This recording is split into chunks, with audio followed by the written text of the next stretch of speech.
సారపాక గ్రామ పంచాయతీ విచ్చేసినటువంటి electronic media, print media, అదే విధంగా సారపాక అభ్యర్థి గ్రామ పంచాయతీ అభ్యర్థి ముఖ్య ప్రవీణ్ కుమార్ కి మద్దతుగా విచ్చేసినటువంటి అనేక మంది ఇక్కడ కూర్చున్నటువంటి మహిళలకు కానివ్వండి, అన్నదమ్ములకు కానివ్వండి, అక్కచెల్లెలకు కానివ్వండి, ఇక్కడికి విచ్చేసిన ప్రతి ఒక్కరికి పేరు పేరు కృతజ్ఞతలు తెలియజేస్తా ఉన్నా. ఈ రోజు ఇది ఈ ఎలక్షన్ ఏదైతే జరుగుతా ఉన్నదో సారపాకలో స్థానికంగా ఉన్న ఒక యువకుడికి స్థానికేతరులకి జరుగుతున్నటువంటి ఎలక్షన్ ఇది. మనందరి ఒక వ్యూహం ఏంటంటే మన స్థానికంగా ఉన్న యువకుడు ఎవరైనా ఉంటే అతనికి మన గ్రామ పంచాయతీ సర్పంచ్ పై పూర్తిగా అవగాహన ఉన్నది, మన సమస్యలపై పూర్తిగా అవగాహన ఉన్నది. సుమారు 2.5-3 సంవత్సరాలు అదే గ్రామ పంచాయతీలో ఒక కాంట్రాక్ట్ ఎంప్లాయీగా అతనికి చేసిన అనుభవం ఉన్నది కాబట్టి అతనికి గల్లీలో సమస్య ఎక్కడ ఉన్నది, ఆ ఫండ్ ఎక్కడి నుంచి వస్తుంది, ఆ ఫండ్ ఎక్కడ ఖర్చు చేయాలా, ఎంత మేరకు ఖర్చు చేయాలా, ఎట్లా ఖర్చు చేయాలా అని పూర్తిగా అవగాహన ఉన్నది. కాబట్టి ఇంత యువతను ఒకసారి ప్రోత్సహించి ముఖ్య ప్రవీణ్ కుమార్ ని పెద్ద మెజారిటీతో గెలిపించవలసిందిగా మిమ్మల్ని మరొకసారి పేరు పేరున విజ్ఞప్తి చేస్తా ఉన్నా. అదే విధంగా నేను అతనితో మాట్లాడినప్పుడు నాకు అతి ముఖ్యంగా ఒక 4-5 వర్షాలు చెప్పడం జరిగింది. ఇక్కడ అనేక మంది కార్మికులు ఉన్నారు. ఆ కార్మికులకు వైద్య ఖర్చులు కొన్ని వేల రూపాయలు పోతా ఉంది. దానికని ఈఎస్ఐ హాస్పిటల్ తీసుకొచ్చే విధంగా ప్రయత్నాలు చేస్తారని చెప్పి నాకు చెప్పడం జరిగింది. నేను కూడా నా సహకారం ఏదైతే ఉందో ఇతనికి ప్రతి ఒక్క ఎలక్షన్ వరకే కాకుండా ఎలక్షన్ తదుపరి కూడా మా అనుభవాన్ని మొత్తం ఇచ్చి ఈ యొక్క సారుపాక కాన్స్టిట్యూషన్ గ్రామ పంచాయతీ ఒక భవిష్యత్తులో ద బెస్ట్ గ్రామ పంచాయతీగా ఏ విధంగా తీర్చిదిద్దాలో మేము అందరం కూడా సహకరిస్తాం.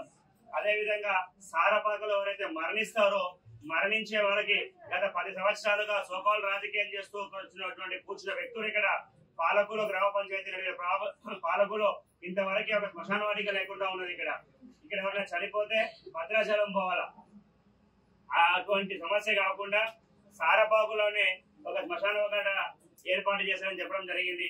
అదే విధంగా పౌర హక్కుల సేవలకి అన్ని విధాలుగా శుద్ధ నీరు తాగించడం, డ్రైనేజీ వ్యవస్థను మెరుగుపరచడం, అదే విధంగా వాళ్ళకి కేంద్ర రాష్ట్ర ప్రభుత్వాల నుంచి వచ్చే సహాయం కానివ్వండి, నిధులు కానివ్వండి అర్హులకు చేర్చే విధంగా ముమ్మరంగా ప్రయత్నాలు చేస్తారు అని చెప్పి చెప్పడం జరుగుతూ ఉంది.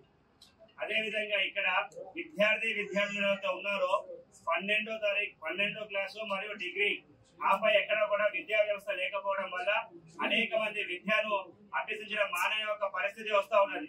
అట్లా కాకుండా స్థానికంగానే ఒక ఇంటర్మీడియట్ కాలేజ్ అదే విధంగా డిగ్రీ కాలేజ్ ఏర్పాటుకు తరవంతుగా పూర్తిగా కృషి చేస్తామని చెప్పి అదే నాకున్న అవగాహనతో పూర్తిగా నేను కూడా ప్రభుత్వంపై ఒత్తిడి తీసుకొచ్చి ఇక్కడ ఒక డిగ్రీ కళాశాల అదే విధంగా ఇంటర్మీడియట్ కళాశాల కూడా ఏర్పాటు చేస్తామని చెప్పి మరొకసారి మీడియా ముఖంగా మీ అందరికీ కూడా తెలియజేస్తా ఉన్నా. ఇన్ని సమస్యల 10 సంవత్సరాలు గడిచినా సరే ఇన్ని సమస్యలు ఉండడం వల్ల మీరు 10 సంవత్సరాల పాలన చూసిర్రు. ఒక్కసారి ముఖ్య ప్రవీణ్ కుమార్ కి అవకాశం ఇచ్చి తదుపరి 3 సంవత్సరాలు 5 సంవత్సరాలు అతను ఏ విధంగా అయితే పరిపాలన చేస్తాడో ఒకసారి అవకాశం ఇచ్చి చూడండి.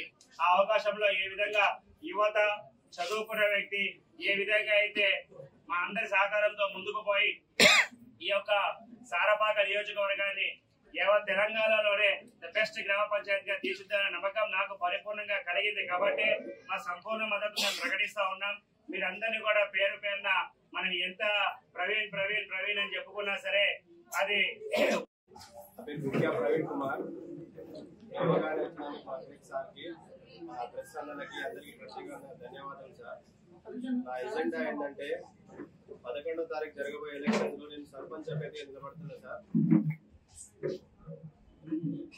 నా ఎజెండా ఏంటంటే సార్ సారపాక గ్రామంలో చాలా సమస్యలు ఉన్నాయి. దయచేసి 11వ తారీఖు జరగబోయే ఎలక్షన్స్ లో పని ఎవరు చేస్తారు లేదా వేరే ఏం చేద్దామని ప్లాన్ తో కొంతమంది ఉన్నారు. అసలు సారపాకని నిజంగా సమస్యలపై అవగాహన ఉన్న వ్యక్తులు ఎవరు లేదా సారపాకలో ఏదో అవకాశం కోసం వచ్చి పోటీ చేసే వాళ్ళు ఎవరనేది కొంచెం చూసి ఓటేసి గెలిపించుకోవాలని మనవి సార్.